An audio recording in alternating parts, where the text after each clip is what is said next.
Thank you very much indeed. Good afternoon, ladies and gentlemen. I just want to start very briefly by saying that I'm not going to talk about the same thing as my two colleagues on the panel just did. This is really an overview of BSI's perspective of all of our customers around the world, tens of thousands of them, and the kinds of issues that they typically come up against in their supply chains, and the kind of problems they get and how they deal with it, particularly the use or non-use of technology. You'll all no doubt be very aware of BSI. The British Standards Institution is the national standards body. We create the standards, and we sell the standards, and we distribute the standards, and we train against the standards. You know us for standards.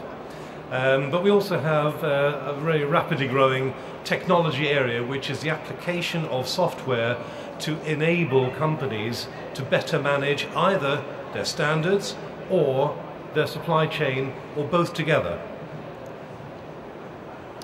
Where are we right now? I'll give you just one very quick example, and that is to drop the name of Levi Strauss. I can see a fair number of people today wearing their products.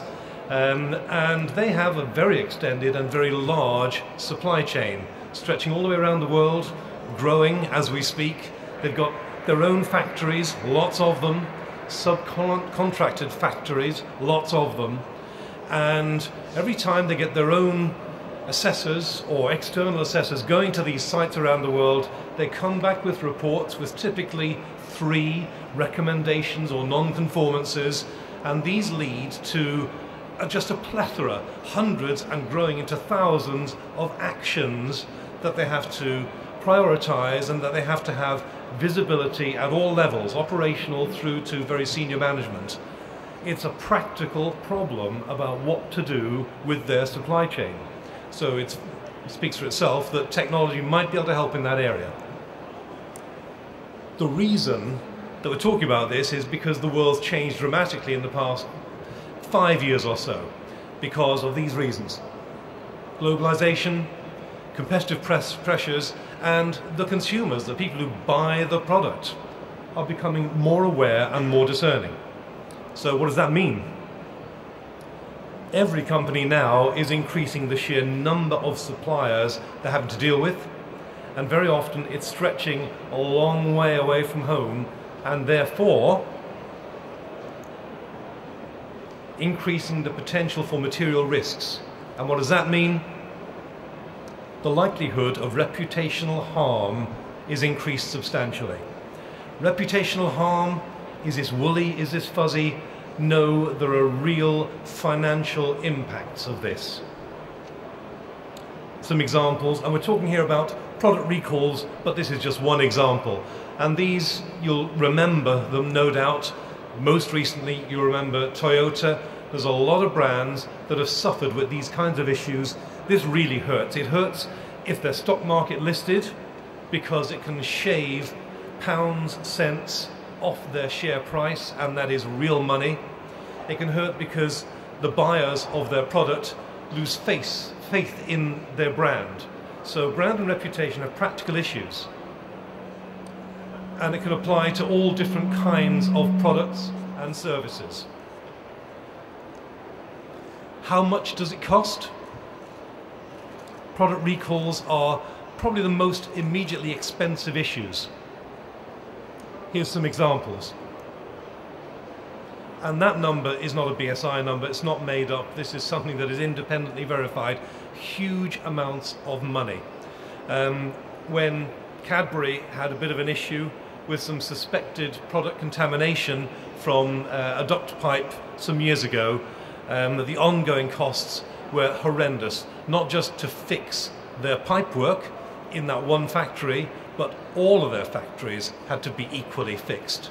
They were fined, they had legal issues, they had compensation issues, they had confidence from supermarkets who refused to give them the same amount of shelf space. This cost them a massive amount of money. So it's not just woolly reputational damage.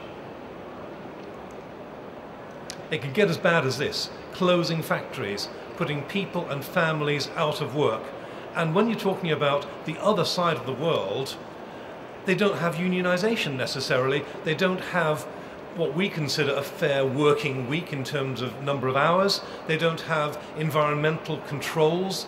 They're working in unhealthy atmospheres. This is the danger of supply chain unless you're looking at some way, and we're not just talking about first tier supplier contract protection, we're talking about you're responsible all the way down through to the end of the supply chain. It's your name. Doesn't matter if you've got a contract with your first tier saying, it stops here. In reality, if it's on the Mississippi News at 9 o'clock, it's your name, your responsibility. These are some examples. But how might technology help? A lot of this is about visibility, being able to stand up in the media and say, okay, we can't stop snow falling, but things happen and we are protecting ourselves and our suppliers in the best possible way. You need to have the confidence to know you can back that up.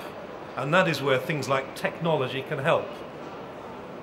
People resources, you're using it better. There's lots of reasons. Here's another set. Internal control. Crucial. Okay, give me a summary here. Single, one place where it can all sit, where you and your suppliers anywhere in the world can access the right information at the right time, know that it's real and validated.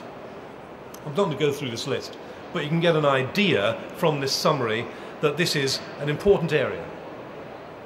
What about the workflow? What does this mean in terms of sustainability compliance? You'll all know the Plan, Do, Check, Act wheel. This is a derivative of that. You can see you go around in a circle, and this is pretty straightforward. Again, I'm not going to go through it in any depth, but another one is a performance workflow around sustainability. You want to be able to apply this out there through your supply chain.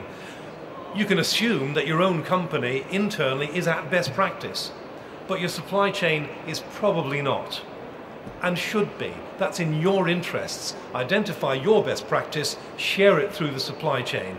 And you can monetize this. You can say, we'd like to have you, Mr. Supply Chain, reduce your carbon footprint by 5% over the next 12 months. And we'll help you. We'll show you how to get there. Because that means not only do they become a better business and more profitable, but it impacts directly on your bottom line. Technology can enable that and drive those objectives and targets forward. This can look as simple as a traffic light, red, amber, green. Your executives only need to know about the red, where it's gone wrong, what's in place to fix this. If it's green, leave it alone, it's working. But you need the confidence in the data that comes through to make sure you can say that effectively. Sustainability review and validation costs a lot of money. You need to be able to try and save that money if you can, reduce it to its minimum. Technology can dramatically affect that. Have a look at dashboards and know where you are in the process. I'm not going to go through this, but data management is a bit of a pain and isn't something. You shouldn't be going around collecting bits of data. That shouldn't be your job. A system should do this for you. Your job is to be a manager and to manage things, not to collect data. A system should do it. What about communicating? This is mentioned earlier on. Communicate up and down, up to your senior management and all the way down through your supply chain. So there's a common story. Everybody is saying the same thing with the same goals. Effectiveness of your process. You've got to be able to identify it, you've got to be able to measure it, you've got to be able to share it. These are all pretty straightforward. Build your supplier relationships. Why don't they do pre-assessment visit self-analysis? They can tell you before the assessors arrive whether they're good or not in certain areas and maybe take corrective actions, saving you actioning that report, saying the same thing. Let them do it because it's in their interests. Nearly done. Gives the suppliers access, because with a web-based solution you can do that. They can have their own permissions to do various things. All these screenshots look as good as you make them. It's your data, your information, but it's through your supply chain and the validation thereof that it really matters.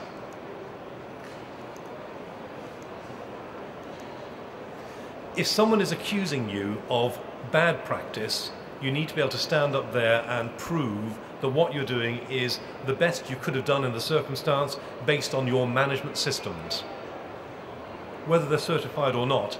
And when we're talking about sustainability, there's everybody's definition in the world, but you can be talking about social and ethical, environmental, health and safety, all the big long list, and they're all risk areas, and you need to manage risk and mitigate risk in the most effective way, and technology can help you in this area.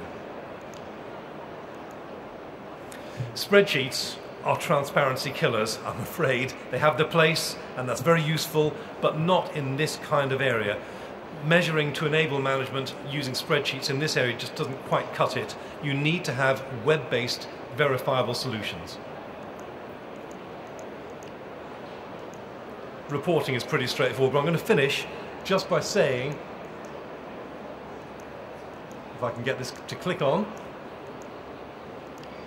there you go, final conclusion. In just 2 or 3 small areas, reduce this risk of brand and reputational damage. It can be monetized, but you need to be able to effectively manage it and get that risk down as low as you can. Reduce the cost of your supply chain, sustainability and the management thereof. That's important. Improve performance of your supply chain using technology. And I think most important of all, try and move both yourselves and your supply chain from compliance management to performance improvement. That's the message that we'd like to get across as BSI to all of our customers. Get towards that magic thing, performance improvement. That's it. Thank you very much indeed.